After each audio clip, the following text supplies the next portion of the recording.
Hi. Ever make a Supersaw out of a DPO? That sort of patch challenge used to be my bread and butter, especially when I was in the early years of coming up with novel ideas for patch videos. And indeed, I made a video about it in 2015, so 10 years ago. And this might be of interest, digging through my notes, I found that I didn't stumble on this patch by trying to use the DPO as a supersaw. In fact, what I was trying to do was figure out a way how to use the DPO's wave folder to modulate the wired megawave. Yeah, that's right. The megawave. Today, this is a rare bird. I have coworkers who remind me to let them know if I ever decide to sell it. What is it? Well, in the earlier days of Eurorack, Moleco Heavy Industry made special Eurorack versions of several of Grant Richter's wired modules, including classics like the noise ring and Borg filters, as well as fresh designs like the X-Mix. The megawave has its origins in the wired waveform city, which combined an analog voltage-controlled oscillator with a digital wave lookup process, basically resulting in a wavetable synth in a modular synth form factor. However, it also came with a signal input, allowing you to drive the wavetable lookup with a signal of your choice, which thereby allows it to be used as a somewhat abstract wave shaper, shape transferer, and even voltage quantizer. The way this works is that a rising ramp, or sawtooth, is interpreted by the module as sending a series of values that smoothly increase from minimum to maximum. At any moment, the module outputs the analogous value of the currently selected digitally stored waveform. Thus, if you drive it with a ramp wave, then it runs like a wavetable oscillator at the same frequency as your ramp. If you alter the ramp or drive it with something else, then it looks up the waveform values in a correspondingly different order.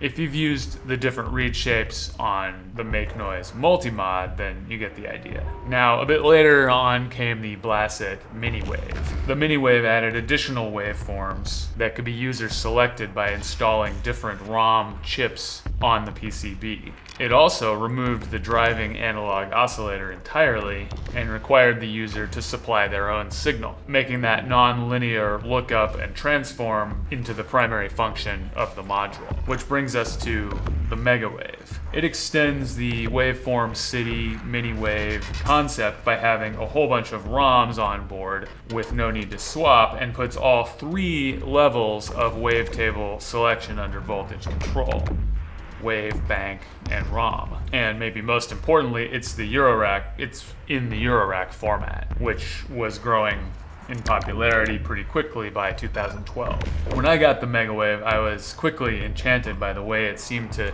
pass any transforms in the input signal on through to its output.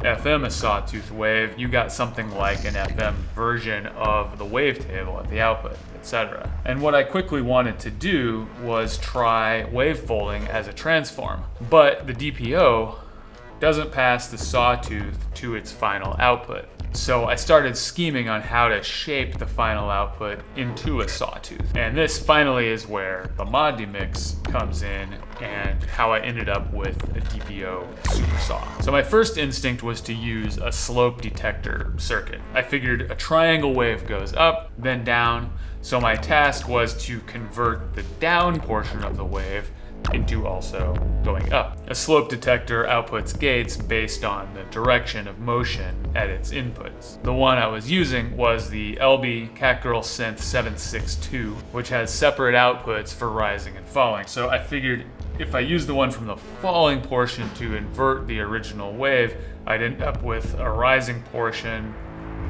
followed by another identical rising portion, and thereby get a ramp or sawtooth. But the problem then was that I needed to do something like invert a copy of the triangle, patch it to a VCA to be opened by the fall detector gate, and also remove the original falling portion of the wave so that the inverted portion would not just cancel it out and create silence. I was really starting to twist my brain into pretzels and drive myself crazy at this point. I started to figure that modDemix, which can invert signals by patching negative CV to the carrier input, might present a shortcut, because everything I was trying was both finicky and inaccurate. And then it hit me. DPO's VCO-B may not have a sawtooth, but it does have a square. And a square is precisely a bipolar on-off signal that is always perfectly in phase with the VCO cycle. So as long as the square goes high and low at the same portion of the cycle where the triangle changes direction, it can be patched to the modDemix to flip half the waveform and generate a sawtooth at twice the frequency. To my great relief, it worked. So let's finally go ahead and patch it up. We monitor the sum output of the modDemix, the DPO final output to one channel, and the sawtooth from VCO-A to the other.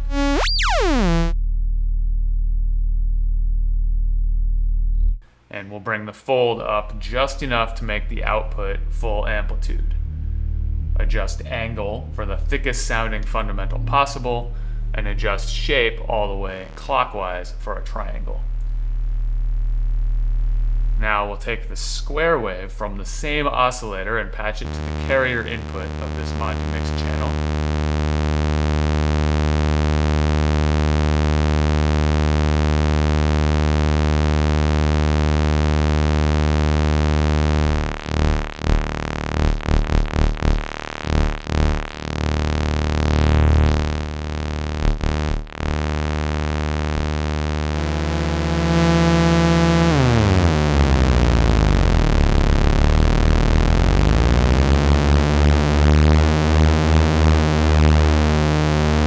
Couple avenues of control over the sound. The angle control causes some nicely moving ripples.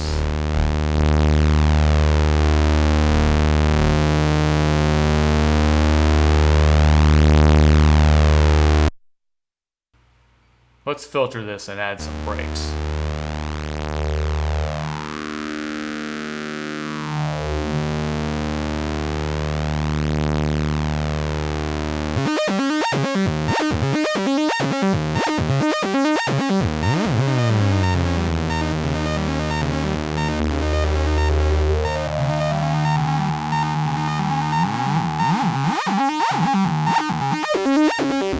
Mod bus modulates all the final parameters with the first oscillator.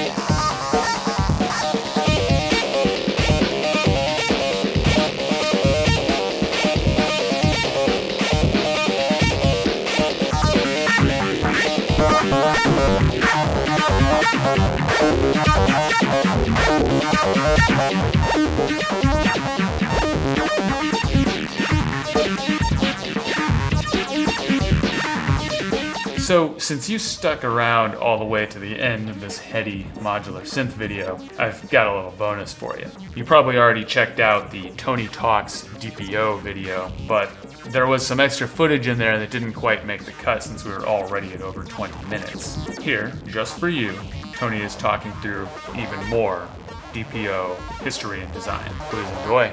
Have a great week. Happy patching.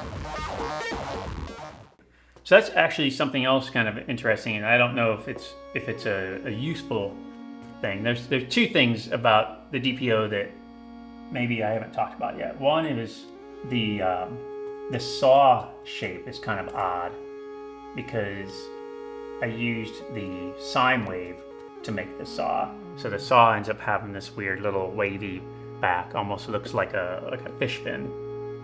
And I did that because it softens it just a touch. Since the system didn't have a filter in it, aside from the low pass gates, it seemed like it worked better with the low pass gates than just the straight normal saw.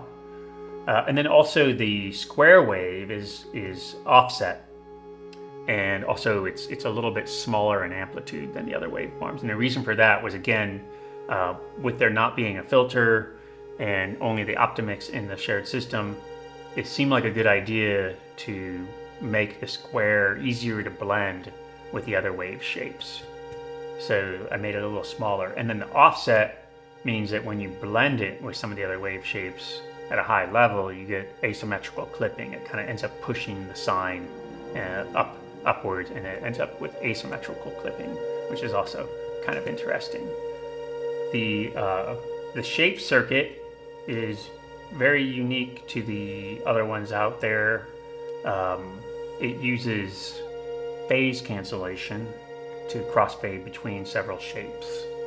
So again, kind of a unique arrangement there.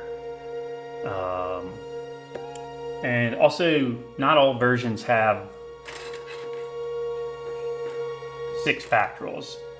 Over the years, we ended up actually designing out several factorials because factorials became harder and harder to get, and the quality of factorials just kept going down, and we were having too many fails. So, for example, on the bottom board, we still have the 2 factorials, one for the shape circuit and one for the fold circuit. But on the top board, the first factorial to go, I believe, I think it was the follow circuit. So we redesigned that to just be a transistor-based circuit, and then the factorials for the bidirectional FM index, the FM bus, removed because the factorials started being way out of spec, and it wasn't closing. The FM bus wasn't turning off all the way, so they became VCA based. And then just in that same time period, we removed the factorial from the mod bus for similar reasons. So the top board no longer has any factorials on it. But originally it did have all these factorials, and I think we maybe even bragged about it a little bit in literature about the device, because at the time factorials were kind of a buzzword. Everyone was excited about factorials. They were not a new technology by a long shot, but I think they were new to those of us that were getting into modular synthesis at the time.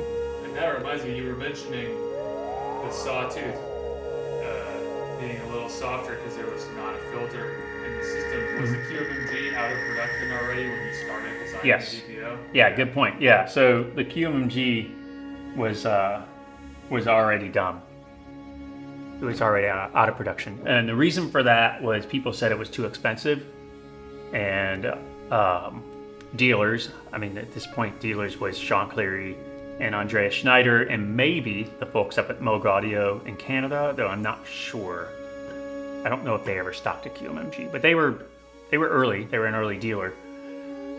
And dealers were telling me that their customers felt the QMMG was too expensive, and that I should try to design something smaller and more affordable.